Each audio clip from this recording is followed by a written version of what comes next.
Bom, é isso aí, pessoal. A gente está passando por uma série chamada Sacerdócio Real e tem sido muito legal. É uma série um pouco mais complexa e vocês já estão me conhecendo, né? A minha maneira de ministrar ela é um pouco diferente. A próxima série de palavras, a gente estava pensando se a gente fazia algo com relação até defesa da fé, algo do tipo, mas a gente decidiu falarmos sobre sexualidade. Então vai ser uma série um pouco mais prática. Vai ser uma série que a gente vai tratar assuntos mais específicos, porque no final do ano a gente vai ter um seminário sobre sexualidade.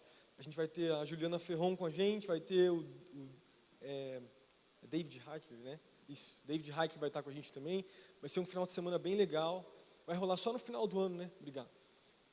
Mas pensando inclusive nisso, a gente vai trabalhar então uma série a partir de setembro sobre sexualidade. A gente trabalhou uma série há muitos anos atrás sobre Sansão e Dalila, e o tema da série vai ser Não Durma com Dalila. Então vai ser bem legal, vai ser uma série muito mais prática, menos talvez, muito bíblica, como a gente está falando aqui, né? Mas vamos lá, a gente está trabalhando uma série sobre sacerdócio real, e a gente está trazendo uma aplicação de 1 Pedro 2,9, quando Pedro, o apóstolo Pedro, ele sendo usado por Deus, inspirado por Deus, ele fala que nós que somos cristãos, nós da nova aliança, nós somos sacerdócio real. E a gente tem trabalhado esse tema, se é uma identidade que Jesus nos dá, Ele nos chama como cristãos, Ele nos chama de sacerdócio real, é porque existe uma exposição disso no Antigo Testamento. E a aplicação que a gente tem feito ao longo dessas últimas 3 mensagens, essa é a 4ª e a última, a gente tem falado que no Antigo Testamento, esse sacerdócio, que era uma coisa muito mais natural, e a realeza, né, também se aplicam para nós. A gente consegue ver os princípios do Novo Testamento lá no Antigo. A minha forma de interpretar a Bíblia, e é a única forma da gente interpretar a Bíblia, é olhar para o Antigo Testamento com a lente do Evangelho. É olhar sempre procurando aquilo que Cristo é, a maneira que Cristo trabalha nas nossas vidas. Se a gente for trabalhar só princípios morais ou princípios legais da vida de alguns personagens bíblicos, a gente só trabalha bons conselhos. O ponto é sempre a gente apontar para Cristo, porque Ele é a razão da nossa existência, Ele é aquele que transforma os nossos corações, porque muito mais do que atitudes, a gente sempre fala isso, o que Ele quer é nosso coração. Amém? Bom, eu fiz um rascunho aqui, dá para projetar para mim? Não sei se está dando para vocês verem aí. A gente trabalhou nas últimas 3 palavras, 3 séries, como eu falei, 1 Pedro 2,9. A gente começamos trabalhando primeiro na história de Adão e Eva, lá em Gênesis no capítulo 2 e no capítulo 3. E a gente falou sobre como eles eram os primeiros, então, a viverem esse conceito de sacerdócio real. A gente trouxe alguns pontos, falamos sobre cultivar, sobre guardar. Depois nós trabalhamos a vida de Abraão. A gente focou na vida de Isaac, principalmente, e também na vida de Melquisedeque, que era um sacerdote, que também era rei, que se apresentou diante de Abraão, e Abraão trouxe o seu dízimo para ele, inclusive. Foi muito legal, né? A gente fez 3 pontos. Depois nós trabalhamos a vida de Moisés. E na vida de Moisés, nós não trabalhamos o personagem Moisés de maneira específica, a gente trouxe princípios da vida dele, ali na vida do povo, né, para entendermos então no Novo Testamento. A gente trouxe a aplicação de 2 pontos principais. A gente falou sobre a lei, porque lembra que a vontade de Deus lá, quando Deus tira então o povo do Egito para ir para a terra prometida, era fazer de toda a nação de Israel uma nação de sacerdotes. Era um reino de sacerdotes. É muito legal porque o que Deus queria, Ele não queria colocar um rei. Ele queria que houvesse um reino, onde Ele seria o rei principal, né? E junto a Ele, o povo iria governar sendo sacerdote. Essa era a sua vontade. Mas o povo escolhe, então, não viver isso. E por consequência, né, Deus, Ele pega e Ele levanta uma das tribos, né, eram 12 tribos, e Ele pega a tribo de Levi, e Ele faz a tribo de Levi uma tribo de sacerdotes. A gente falou sobre isso. E dentro desse contexto, nós trouxemos então a ideia da lei, explicamos como a lei ela expõe o coração, mas de como Jesus ele cumpre a lei no Novo Testamento. E depois a gente falou sobre sacrifício e expiação. E a gente falou sobre como Jesus, nós trabalhamos ali em Levítico capítulo 16, quando fala a respeito da expiação anual que acontecia pelo pecado de todo Israel, tinha um cordeiro que era morto e um cordeiro que era lançado no deserto. E que Jesus, ele é esse cordeiro. Porque, na verdade, aquele cordeiro, aquele animal, né, que era sacrificado, o conceito principal era de que sangue precisava ser derramado por causa do pecado. E, na verdade, nós deveríamos estar naquele cordeiro ali, naquele conceito lá, né? Mas Jesus, então, ele se transforma num cordeirinho, e ele morre por mim e por você, pagando pelos nossos pecados, para que um dia a gente se tornasse santo perante Deus e pudesse ter acesso à sua presença. Amém? Bom, então a gente tem trabalhado essas histórias bíblicas aí, e a gente caminha então para o último, que é a história de Davi. Todo mundo aqui conhece a vida de Davi? Quem conhece a vida de Davi? Todo mundo, né? Todo mundo já fez devocional em cima da história de Davi. Davi é um dos homens mais conhecidos da Bíblia, se não for o mais conhecido depois de Jesus. Se eu não me engano, posso estar errado, mas eu acho que é o nome, né, o personagem bíblico Davi é o mais mencionado no Novo Testamento. E eu acho que é o que mais tem versículos, o nome dele é mencionado também do Antigo Testamento. Porque ele é uma figura muito profética a respeito de Jesus. Né? Jesus, ele é o filho de Davi. A semente de Davi que viria, Messias seria a semente de Davi. E esse cara chamado Davi é um homem muito especial, porque ele é considerado o homem segundo o coração de Deus. A história dele é contada, então, no livro de 1 Samuel, 2 Samuel, né, e também nos livros de crônicas, a gente vê a história de Davi. E é um momento muito interessante, porque é um momento também de transição. Antes de Davi, teve um primeiro rei chamado Saul, que a gente acabou de falar um pouquinho sobre ele, e foi uma transição entre o tempo que vinha dos juízes, que foram 400 anos dos juízes, vindo então para Saul, que ficou 40 anos, e depois Davi, que veio também e ficou 40 anos. E Davi serviu com o coração. Se você lembrar a história de Davi, Davi era um homem muito íntegro, ele tinha um coração voltado ao Senhor, ele amava a Deus. Então a gente percebe que Davi foi uma figura importante, porque ele marca um período de transição, onde Deus coloca então um homem que seria um modelo para toda Israel ao longo do Antigo Testamento. A gente vai falar mais sobre isso aqui na ministração, mas quando nós olhamos então os reis que passam no Antigo Testamento, sempre os reis são comparados ao rei Davi, porque a figura do rei Davi era muito importante.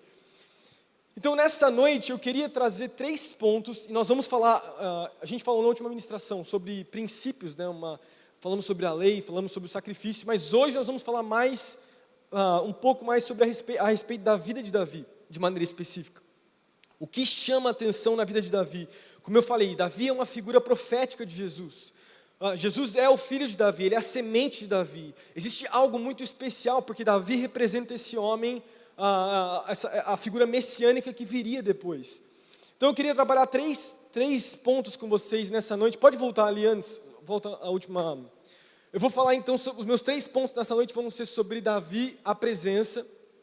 O segundo ponto, vamos falar sobre a casa, e depois no terceiro vamos falar sobre o governo. Então, presença, vamos falar sobre a casa e sobre o governo, sempre apontando para Jesus. Pode passar para o primeiro ponto, então, presença. É muito claro, então, na vida de Davi, quando você estuda a vida de Davi, você percebe que ele era um homem que priorizava a presença de Deus. Qualquer um que estuda um pouquinho da vida de Davi já percebe isso. Davi é o cara que escreveu pelo menos aí 50% do livro de Salmos.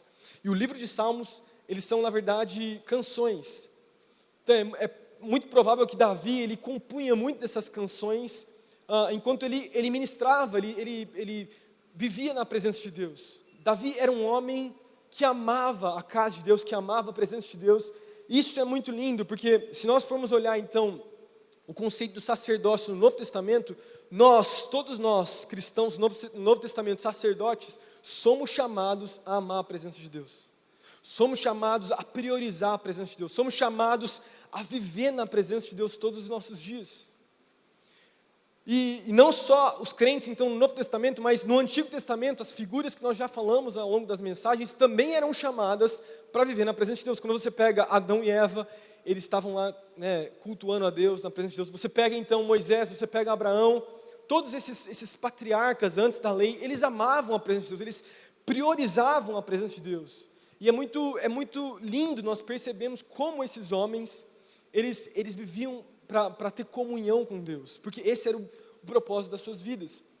Quando a gente olha na vida de Davi mesmo, você percebe vários momentos onde a gente consegue notar como Davi priorizava a presença de Deus. Você pega, por exemplo, 1 Samuel capítulo 16, versículo 23, é o momento onde Davi é chamado para tocar harpa para Saul. Não sei se você lembra desse momento. Saul, ali no final do seu ministério, ele começa a ficar no final da sua vida, do seu reinado, começa a ficar endemoniado. A Bíblia diz que Saul, o Espírito de Deus ele tinha saído de Saul e um espírito demoníaco vinha sobre Saul. E daí o que acontecia? Saul precisava que Davi viesse, ele tocasse então a sua harpa e ministrasse para ele, para então esse espírito maligno sair de Saul. Quer dizer, isso mostra como Davi ele tinha uma vida de oração, como Davi ele tinha uma vida de priorizar a presença. A maneira que Davi se apresenta para matar Golias, lembram disso? 1 Samuel capítulo 17, quando Davi ele vai visitar os seus irmãos na batalha, e ele vê os seus irmãos lá, todo mundo com medo, ele fala, quem que é esse incircunciso aí? E ele vai todo corajoso, né, você percebe toda a história, eu contei um pouquinho aqui, os seus irmãos eles dão uma caçoada dele por causa da sua idade, por quem ele era, né? E a Bíblia diz então que quando Davi vai se apresentar para Golias, a maneira que ele se apresenta, ele fala assim, você não sabe com quem você está lidando. E na minha perspectiva, eu vejo a ideia de Davi se apresentando para Golias, é porque Davi sabia muito bem quem ele era, e muito mais do que isso, ele sabia quem Deus era. Esse conceito e essa identidade que ele tinha era porque ele caminhava junto a Deus. Ele vivia, eu posso, a Bíblia não fala isso, né, mas a gente consegue imaginar Davi, enquanto ele cuidava das ovelhas, pegando a sua harpa talvez, e compondo as músicas. Louvando a Deus, buscando a Deus, orando a Deus, tendo uma vida de comunhão com o Pai. E é muito lindo, porque é uma figura profética de como eu e você somos chamados. Tem várias outras menções, quando Davi ele está, em 1 Samuel capítulo 24, ele está fugindo de Saul, ele está dentro de uma caverna, Saul entra na caverna e ele tinha a oportunidade de matar Saul, lembram disso? Davi não mata. Por que Davi não mata? Porque o temor de Deus veio sobre o seu coração. E ele só teve o temor porque ele caminhava com a presença de Deus. E é muito forte isso, porque esse conceito é muito difícil de ser encontrado no Antigo Testamento. Por exemplo, Salmos capítulo 139, né, um salmo muito conhecido. Davi fala assim, para onde eu fugirei do teu espírito? Para onde poderia fugir da tua presença?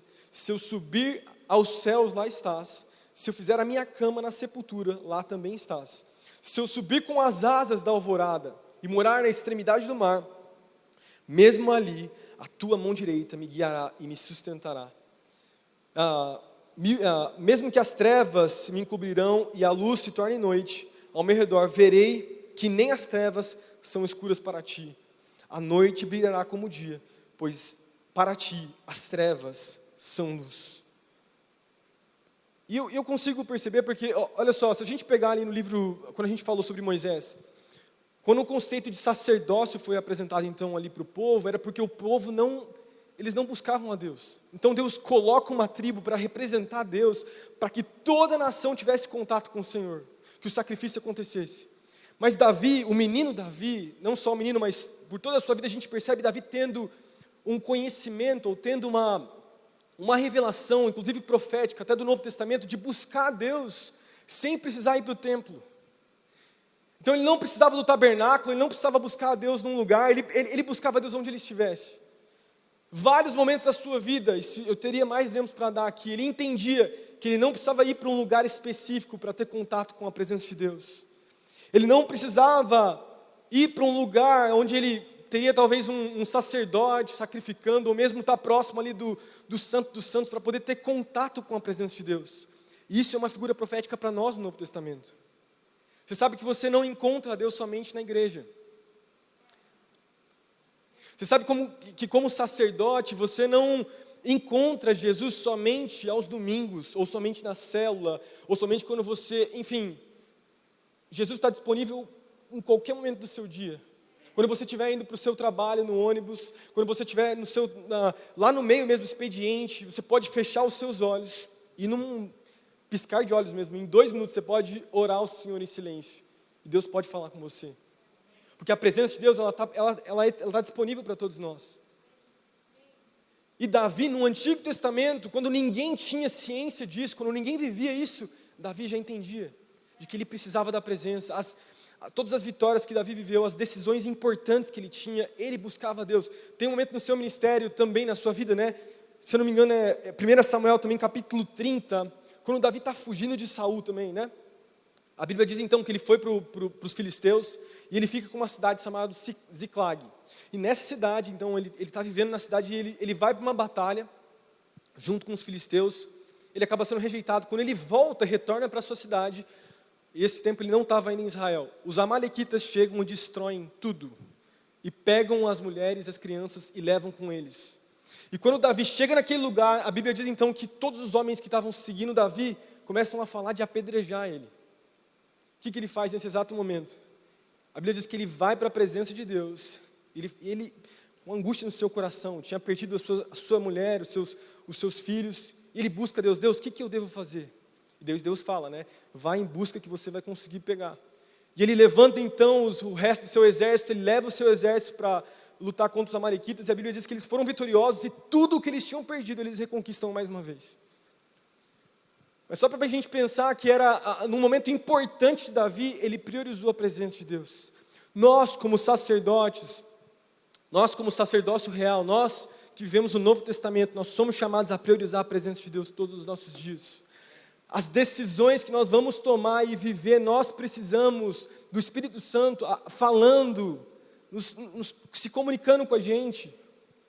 E eu não estou sendo espiritual em falar isso, eu não estou falando, mais uma vez, já ouviu isso 1 milhão de vezes. Não é uma voz alta e grossa que vai vir para você e vai falar, olha, faça isso. Não é esse tipo de experiência.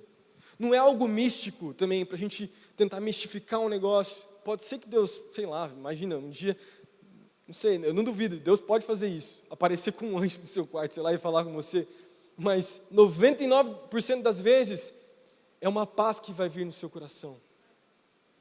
É um discernimento que vai vir sobre você. É o Espírito Santo trazendo uma sabedoria que você percebe que não é você falando, é você pensando. E as principais decisões da sua vida, o Espírito Santo vai estar lá para te guiar, vai estar lá para falar com você, vai estar lá para te direcionar. Nós somos chamados a viver isso. Mas a maioria de nós não vivemos isso. A maioria das nossas decisões nós tomamos por conta própria. Dificilmente nós buscamos a Deus. Seja no momento que a gente precisa de um milagre, que a gente precisa orar por uma cura, ou quando a gente vai ter, sei lá, trocar o nosso emprego, uma decisão importante. Muitos de nós, a maioria dos cristãos, não vivem esse conceito de habitar na presença de Deus.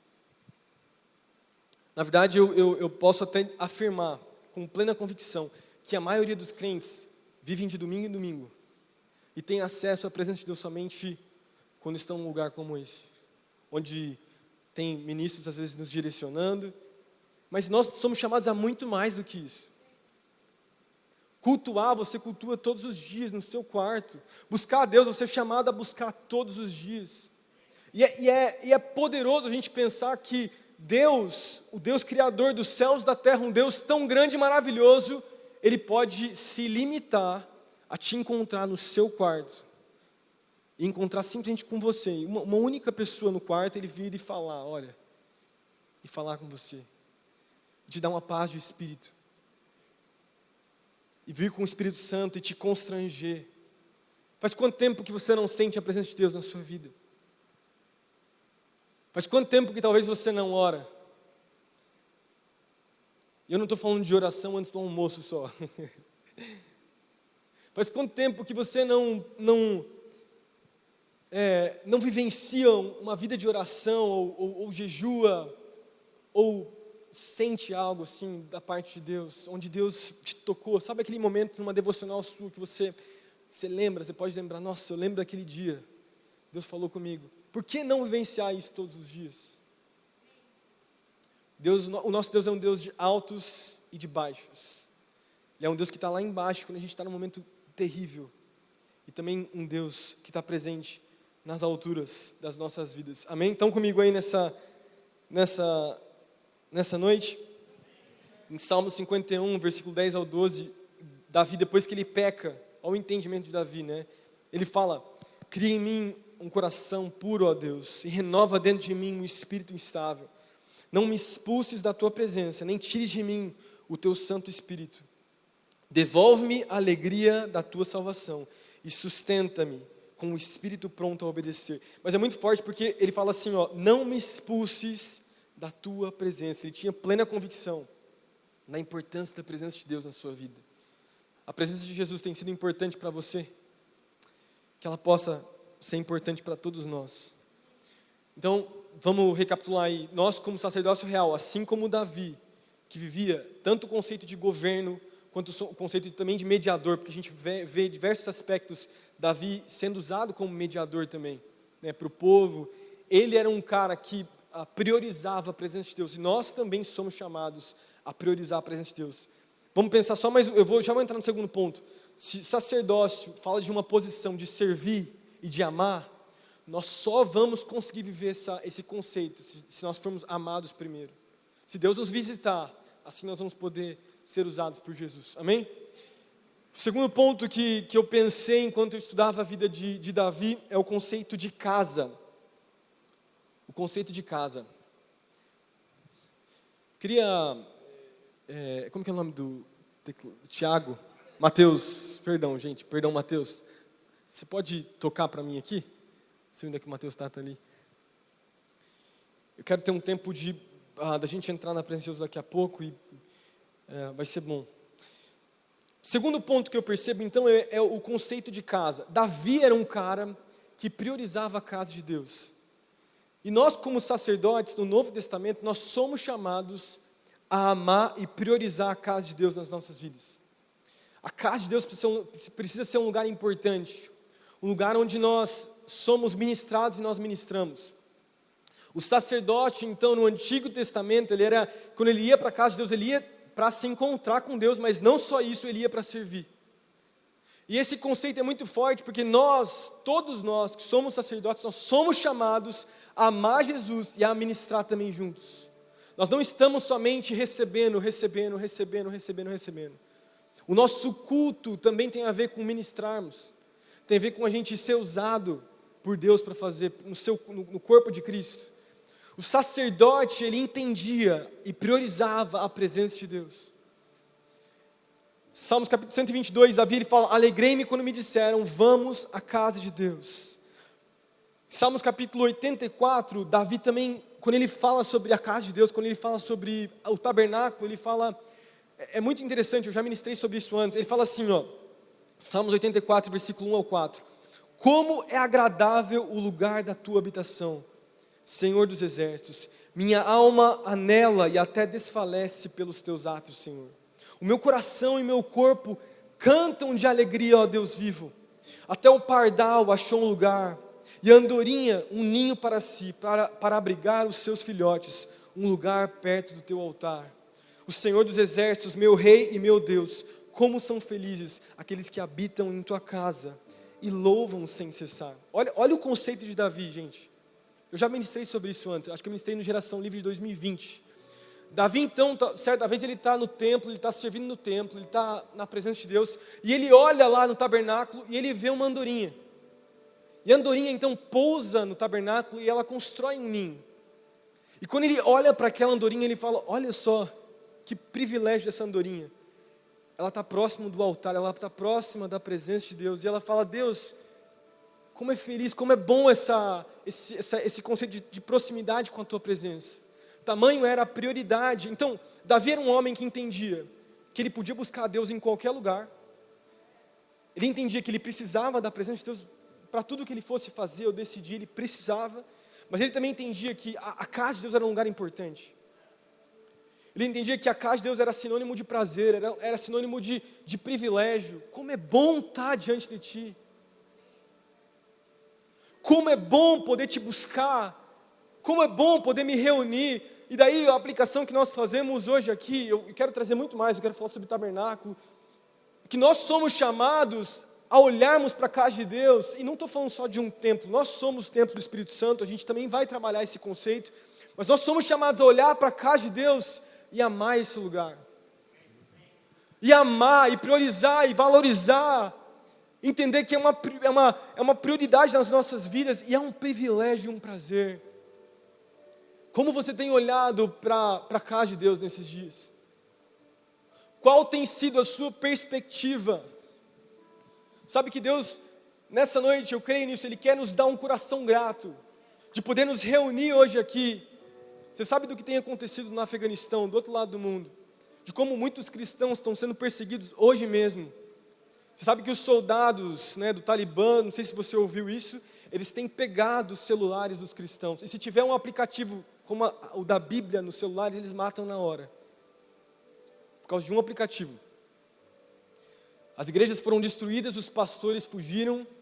O contato de alguns missionários que a gente tem recebido notícia, é que a grande maioria fugiu ou está meio que se escondendo. Porque está impossível, eles estão matando todo mundo.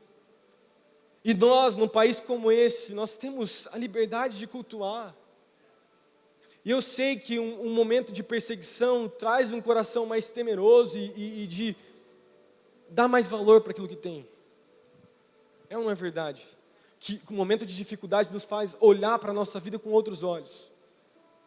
O momento que a gente passa, que a gente vê uma situação como essa, nos faz olhar para a nossa vida e falar, puxa, o que eu tenho vivido? Mas eu creio que é um tempo, sim, de nós cristãos olharmos para a nossa vida, olharmos para o nosso cristianismo, olharmos para o nosso dia a dia e avaliarmos como tem sido a nossa prioridade, qual tem sido a nossa prioridade, como a gente tem olhado para a casa de Deus, como nós temos olhado a liberdade que nós temos. Deus te deu uma igreja local, Deus te plantou num lugar. Talvez você está visitando hoje aqui, você é de outra igreja, você tem a sua igreja, mas de alguma forma Deus nos plantou numa igreja, Deus nos plantou num corpo local e nós somos chamados a amar, a servir, a viver nesse lugar. Passamos 2 anos distantes, vivendo em comunhão, uma comunhão diferente, mas como corpo de Cristo nós somos chamados a viver em comunidade, porque a igreja do primeiro século vivia isso. A igreja, ela não é uma estrutura, a igreja é um organismo. Ela cresce naturalmente. É como se a gente fosse olhar para a igreja então do primeiro século, a igreja no Novo Testamento ela é um corpo. O corpo tem membros diferentes, tem afazeres diferentes, cada um tem o seu lugar dentro do corpo, mas todos são importantes, e todos são chamados a servir, e todos são sacerdotes. Não somente aquele que está servindo ou ministrando aqui como eu. Porque a minha posição como pastor não é melhor que a sua, como membro. Ou como alguém que está servindo, o Gustavo, que às vezes está lá na mídia, ou o pessoal da mídia. Todos nós somos vasos honrosos para Deus.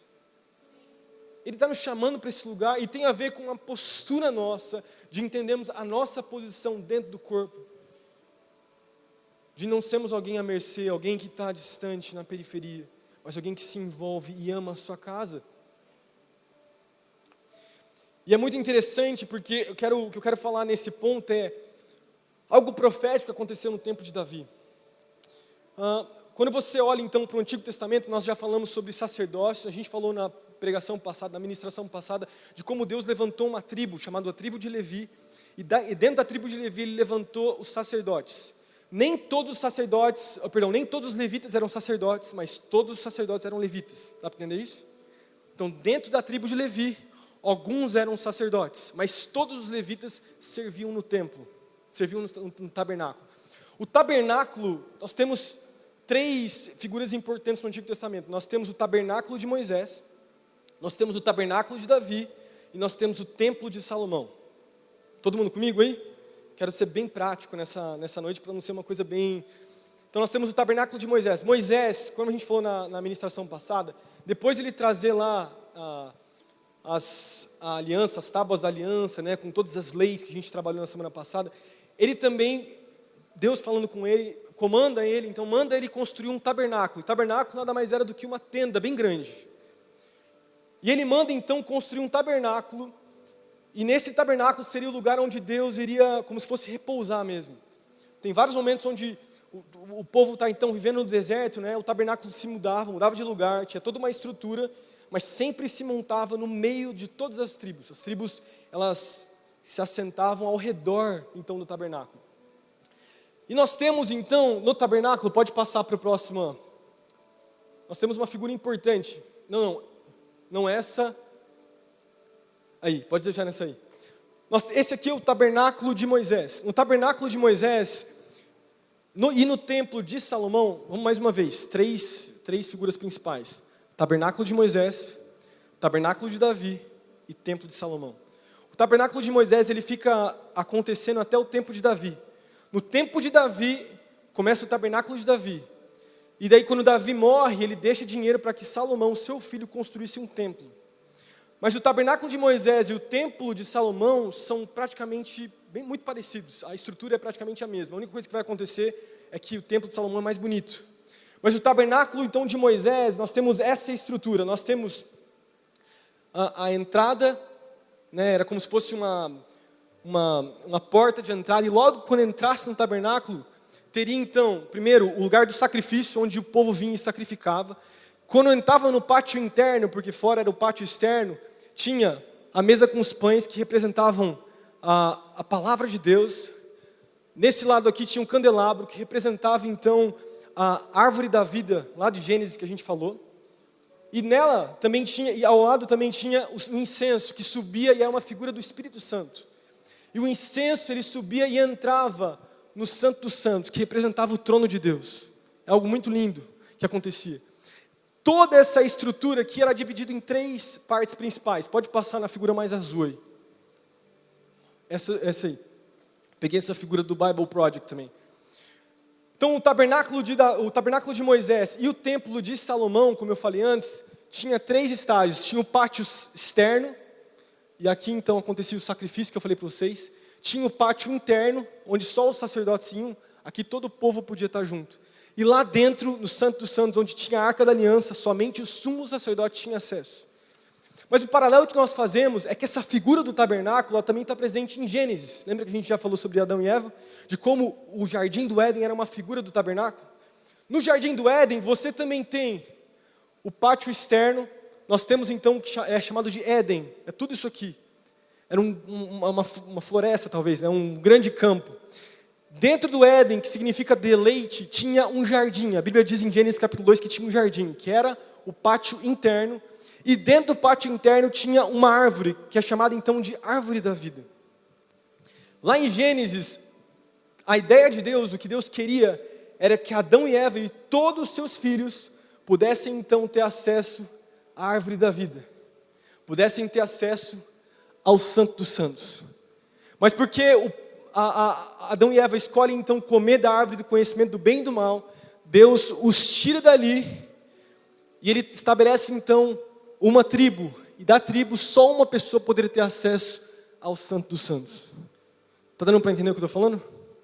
Isso aconteceu tanto no tabernáculo de Moisés, quanto aconteceu também no templo de Salomão. É a mesma estrutura do tabernáculo de Moisés. Mas no tempo de Davi, algo novo acontece. No tempo de Davi, por causa do conhecimento que ele tinha da sua presença e da prioridade, é um tempo meio que profético. A arca tinha ido para o exílio. Tinha acontecido uma coisa, eu não vou entrar em detalhes com relação ao que aconteceu com a Arca da Aliança.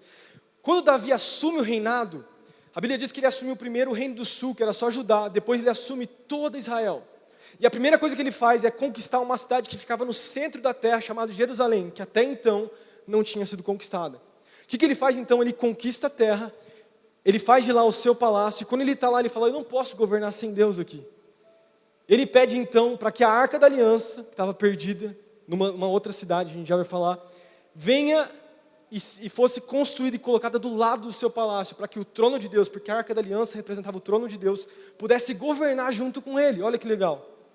Então, no momento que Davi reina, durante aí um período de 30 anos, talvez um pouquinho mais, 2 tabernáculos continuam a acontecer. Um tabernáculo onde a Arca da Aliança não estava, e o povo apresentava os sacrifícios, e tem todo um contexto histórico que eu já falei para vocês, e o tabernáculo de Davi, onde a Arca da Aliança ficava dentro de uma tenda, e todo o povo podia ter acesso à presença de Deus. Passa aquela outra foto que você tinha mostrado antes.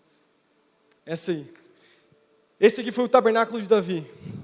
No tabernáculo de Davi não tinha pátio externo, no tabernáculo de Davi não tinha pátio interno, no tabernáculo de Davi não tinha Santo dos Santos. No tabernáculo de Davi tinha a Arca da Aliança aberto para que todo aquele que quisesse viesse então diante de Deus e cultuasse e buscasse. É como se num período profético de 30 anos Deus abrisse uma janela do Éden ou abrisse uma janela do Novo Testamento e falasse, todo o povo pode me cultuar, por causa do coração de Davi. Isso é narrado em 1 Crônicas capítulo 16 até o capítulo 25. Tem toda a estrutura, a administração que Davi coloca. E no período de Davi, então, o povo podia escolher. Com certeza, os sacrifícios ainda eram feitos. Todo o sistema de sacrifício que Moisés tinha estabelecido ainda acontecia. O povo vinha sacrificar. Mas por um breve período de tempo, qualquer um que quisesse podia se aproximar do Santo dos Santos e buscar a Deus de todo o coração. Que é o que nós temos hoje. Hoje eu e você, nós temos acesso ao Santo dos Santos. Nós não precisamos de sacrifício, nós não precisamos de maneiras corretas. Qualquer momento que a gente quiser, a gente fecha a porta do nosso quarto, a gente abre a nossa Bíblia, a gente liga um louvor e de repente o Santo dos Santos, onde lá no Antigo Testamento só um homem podia acessar, nós podemos acessar a qualquer momento, por causa daquilo que Jesus fez por nós. Mas profeticamente, voltando agora para a história de Davi, nesse período de tempo aí de 30 anos, o Santo dos Santos fica aberto para todo aquele que quisesse cultuar a Deus, viesse então e apresentava então sacrifícios de louvor, de adoração. É uma figura profética do Novo Testamento. Eu não sei se você já tinha visto isso antes. Aquilo que Deus queria no Éden, que toda uma geração de filhos de Adão e Eva pudessem comer da árvore da vida, da árvore que dá vida. Nesse momento, na época então de Davi, todos poderiam ter acesso novamente. Só que tinha uma escolha. Pode voltar no segundo ponto que eu estou falando lá. Segundo ponto. Mas tinha uma escolha. O povo precisava decidir se iria querer viver perto do Santo dos Santos.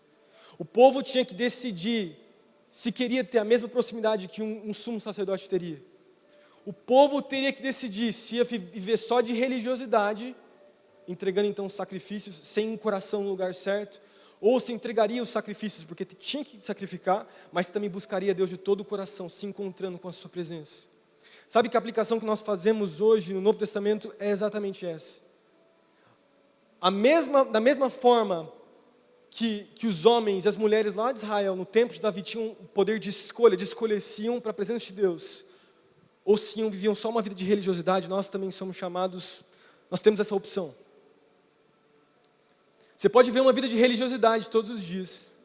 Você pode vir de domingo a domingo, de quinta em quinta na cela, pode ter a sua vidinha com Deus. Se alguém te perguntar no calçadão qual religião você entra no censo dos protestantes. Mas não tem vida. É uma opção sua. Mas o que nós temos agora no Novo Testamento, igual esse povo ali na época de Davi tinha, era o quão próximo você quer estar da minha presença. Você deseja, eu estou aqui. É uma aresta assim, que é algo muito profético e lindo. E essa mesma pergunta eu faço para você hoje. Até onde você quer estar próximo da presença de Deus? Ou da casa de Deus? Qual é o seu nível de profundidade que você deseja ir? Sabe que a salvação é de graça, é um dom de Deus, Deus nos salva, mas o nível de entendimento, de profundidade, de cavar para a gente, Deus depende de você, depende de quanto você busca, depende de quanto você deseja, depende de quanto de maturidade você quer ter. E quantos estão dispostos a irem num lugar tão raso, a cavar tão pouco, a buscar tão pouco?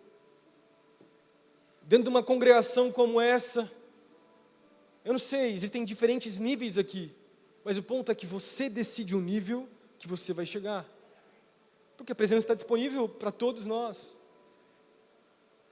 Às vezes a gente se pergunta, né, como que homens de Deus viveram milagres no passado, não os homens da Bíblia, mas homens, eu falo dos avivamentos, ou a revelação que diferentes homens de Deus até da atualidade recebem. Um Luciano Subirá, como é que ele recebe de Deus uma revelação de um versículo? Profundidade, é cavar, é buscar, é se deixar receber a presença. Isso tem a ver com uma postura minha e sua, e deixa eu te falar, nós somos chamados a viver como sacerdotes diante do Rei dos Reis, do Senhor dos Senhores. É uma escolha minha e sua de buscarmos a Deus, de vivermos na sua presença, de termos intimidade, de falarmos: Deus, eu quero priorizar a tua casa, eu quero priorizar a tua presença, eu te amo, Jesus. Que grande privilégio poder estar diante de ti. Jesus, eu quero mais. Esse é um tempo de querer mais. Num tempo, num momento, numa era de tanta informação, de tanto conhecimento, basta um clique e você sabe tudo. Mas, ao mesmo tempo, não sabe nada. Porque é tão raso. Ao mesmo tempo que a gente pode ter contato com tanto conhecimento, a gente tem tão pouco. As pessoas estão tão vazias lá fora. Buscando, no escuro. Eu e você temos tudo. Nós temos tudo, porque Jesus é tudo. A sua palavra é tudo. E é um rio insaciável. É muito forte a gente pensar nessa figura de linguagem de que a Bíblia é como um rio. O rio não para.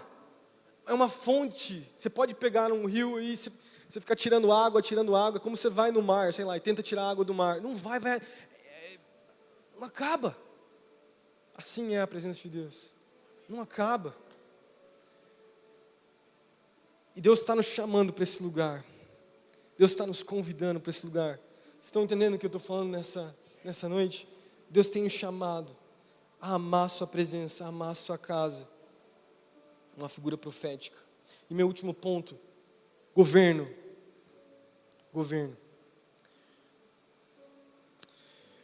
É muito forte nós também pensarmos que Davi, então, a gente trazendo uma aplicação mais uma vez, como sacerdote, como sacerdócio real, nós somos chamados a ser mediadores e também nós temos um entendimento pela nossa identidade em Cristo Jesus. Ele é o Rei dos Reis, o Senhor dos Senhores. Nós representamos Jesus, nós carregamos a sua autoridade, não ao nível pleno, como muito é ministrado, mas nós carregamos Jesus. Quando nós oramos em nome de Jesus. Nós carregamos o nome de Jesus. Quando nós oramos, por exemplo, para expulsar um demônio ou por uma cura, nós não oramos no nosso nome.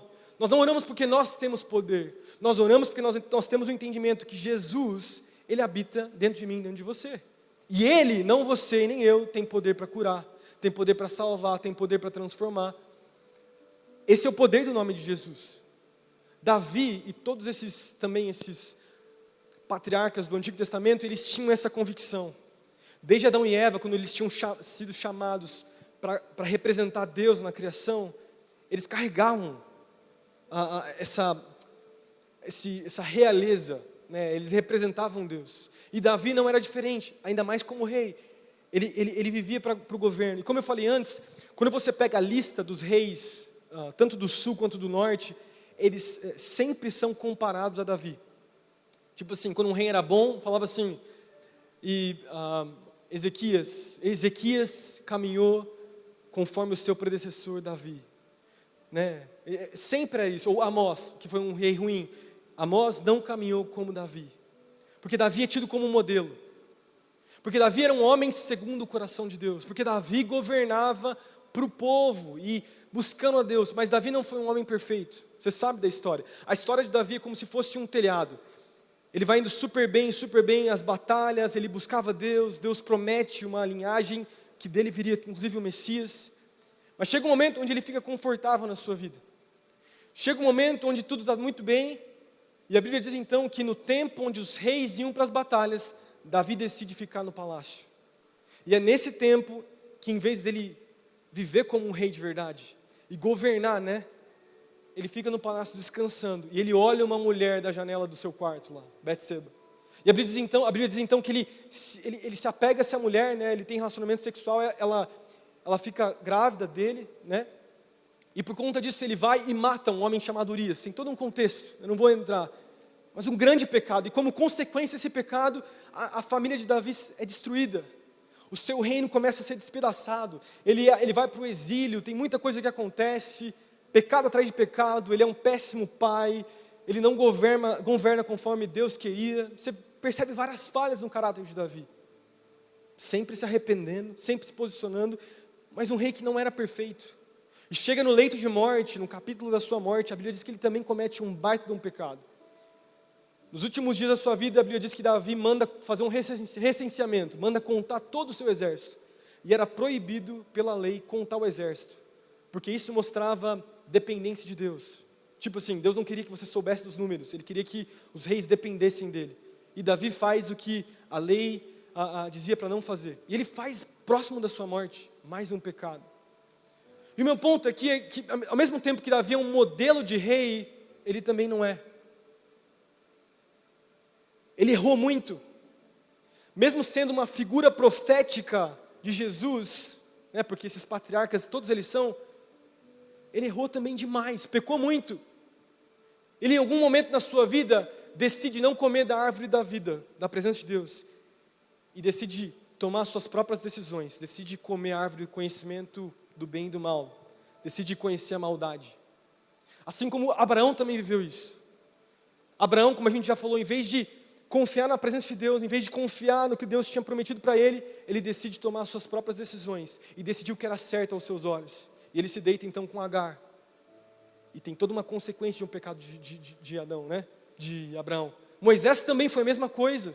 Ele bateu na pedra, tem todo um contexto. O meu ponto é, esses patriarcas que representam Jesus, que eram mediadores, tinham uma certa realeza, foram figuras falhas. Pecaram. E o povo sempre clamava, quando viria a semente de Davi? Quando viria a semente de Eva, que resolveria o problema do mundo? Até chegar Jesus. E eu sempre faço isso, vocês já me conhecem. Até chegar Jesus, o perfeito mediador. Aquele que era sacrifício, mas também sacerdote. Aquele que morreu por todos nós, né? Cordeiro do mundo, cordeiro que tira o pecado do mundo. Mas que não só isso, também era um rei poderoso, que serviu em humildade. A Bíblia diz em Amós, capítulo 9, versículo 11, isso ali na época depois do exílio, né? O profeta Amós fala assim, falando sobre o tempo que o Messias viria, ele fala, naquele dia tornarei a levantar o tabernáculo de Davi que está caído, repararei as suas brechas e tornarei a levantar a sua ruína e a reedificarei como nos seus antigos dias. Amós, sendo um porta-voz de Deus, ele não fala que iria se reerguer o templo de Salomão, ele não fala que reergueria então o tabernáculo de Moisés, ele fala sobre o tabernáculo de Davi, um templo onde todos teriam acesso à presença de Deus. Até chegar então João. Em João capítulo 1, versículo 14, a Bíblia fala assim, né? João sendo inspirado por Deus, ele fala, aquele que é a palavra tornou-se carne e viveu entre nós. Nós vimos a sua glória, glória como do unigênito, vindo do Pai, cheio de graça e cheio de verdade. A palavra carne é a palavra tenda, a palavra tabernáculo. A melhor tradução, você já ouviu mensagem sobre esse tema, seria, aquele que era a palavra tabernaculou e viveu entre nós. Deus se tornou então um tabernáculo. Ele se diminuiu. E pensa nessa ideia, gente. No Antigo Testamento, o Rei dos Reis, Senhor dos Senhores, Criador de todas as coisas, se limitar a um tabernáculo. Isso é muito poderoso. Ao ponto de Salomão, quando está construindo o templo, Salomão fala isso. Ele fala assim, ó Yahvé, Senhor Deus de Israel, cumpra-se agora também a tua palavra, que empenhaste do teu servo Davi, o seu pai, né? Todavia, na verdade, habitaria Deus com os seres humanos na terra? Nem os céus e os céus dos céus podem te abrigar, muito menos esse templo que eu te construí. Profeticamente falando, Salomão está olhando para o templo lindo que ele construiu, e se você olhar as medidas, o ouro que foi gasto, a madeira, é algo assim extraordinário. E Salomão, ele olha para aquele templo e fala assim, como pode Deus, você habitar nesse lugar? A gente pode colocar o ouro que for, tudo que tiver, não vai dar certo. E de maneira profética, então, Jesus decide se transformar num tabernáculo aqui, e caminhar entre nós. Em Atos capítulo 7, quando Estevão está morrendo, sendo apedrejado, antes de ser apedrejado, ele fala, apesar disso, foi Salomão quem lhe construiu a casa. E ele disse, todavia o Altíssimo não habita em casas feitas por mãos humanas. Lembrando do que Salomão disse. O que eu quero dizer com todo esse ponto que eu estou falando? Jesus, então, tabernaculou, se transformou num tabernáculo ambulante, uma tenda, e habitou entre nós, para que um dia, eu e você, nos transformássemos não mais num tabernáculo, mas templo do Espírito Santo.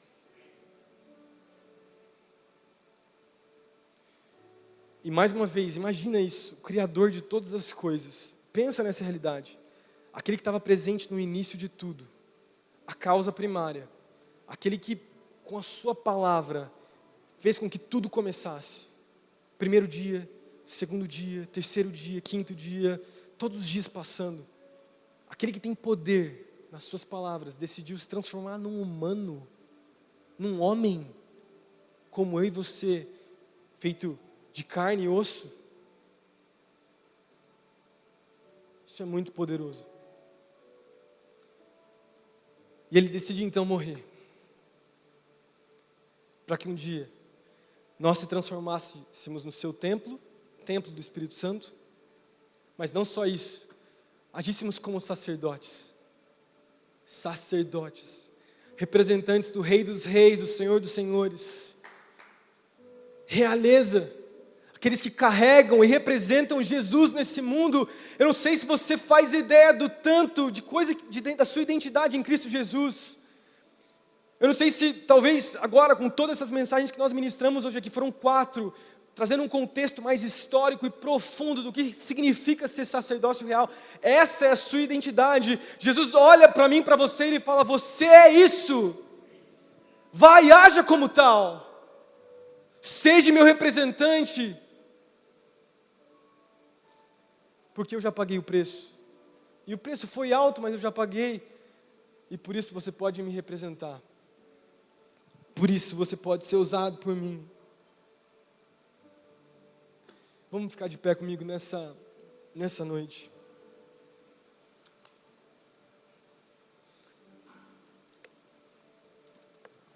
Chamar os músicos para subirem aqui.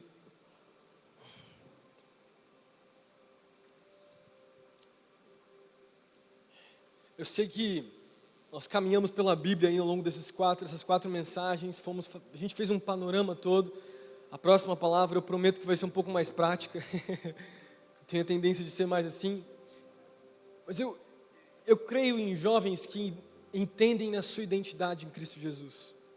Às vezes a gente não faz ideia de quão poderosos são essas palavras. Hebreus 10, do versículo 19 ao 22, fala: portanto, irmãos, temos plena confiança para entrar no lugar santíssimo, pelo sangue de Jesus, por um novo e vivo caminho, que Ele nos abriu por meio do véu, isto é, do seu corpo. Temos, pois, um grande sacerdote sobre a casa de Deus. Assim, aproximemo-nos de Deus com um coração sincero e com plena convicção de fé, tendo os corações aspergidos para nos purificar de uma consciência culpada, os nossos corpos lavados com água pura, que é Jesus. Eu não sei como você entrou hoje aqui, e eu não sei se você tem plena convicção, igual o escritor de Hebreus fala aqui, plena confiança de entrar no lugar do Santo dos Santos. Nós estamos hoje aqui diante do Rei dos Reis, do Senhor dos Senhores. Nós estamos hoje no lugar santíssimo, um lugar que poucos acessavam no passado. Hoje eu e você temos acesso, agora, nesse momento. O Deus Criador de todas as coisas está hoje aqui de maneira pessoal, porque Ele quer se relacionar com você. Porque o contexto de toda a Bíblia é isso: Deus amando a sua criação e falando: eu desejo ter comunhão com você. Você precisa me desejar também. Eu queria, para a gente poder finalizar essa mensagem, é muita coisa, eu não sei nem aonde mirar para a gente poder fazer aqui um apelo, alguma coisa. Mas eu só sinto que Deus está nos direcionando, sim, para termos esse entendimento de sacerdócio. Sacerdócio é um lugar de atividade, gente. Sacerdócio não é um lugar de comodidade. Sacerdócio não é um lugar de mornidão. Sacerdócio é um lugar da presença. Sacerdócio é um lugar da busca. Sacerdócio é um lugar de serviço. Sacerdócio é um lugar de intimidade. Sacerdócio é um lugar de relacionamento. Sacerdócio é um lugar de ser amado e de amar também. Sacerdócio é um lugar de ser esticado. Sacerdócio é um lugar que você foi chamado para viver. E eu fui chamado para viver. Nós somos sacerdócio real, nação santa, povo escolhido de Deus, para manifestar e glorificar a Deus nesse mundo. Nós somos chamados a isso. Feche seus olhos agora. Eu sinto um tempo onde Deus vai avivar alguns corações. Eu sinto um momento onde talvez Deus Ele quer te encontrar nesse momento para te lembrar de quem você é, da sua identidade. Feche seus olhos agora. A gente vai cantar uma canção agora. Deixa o Espírito Santo falar com você nessa noite.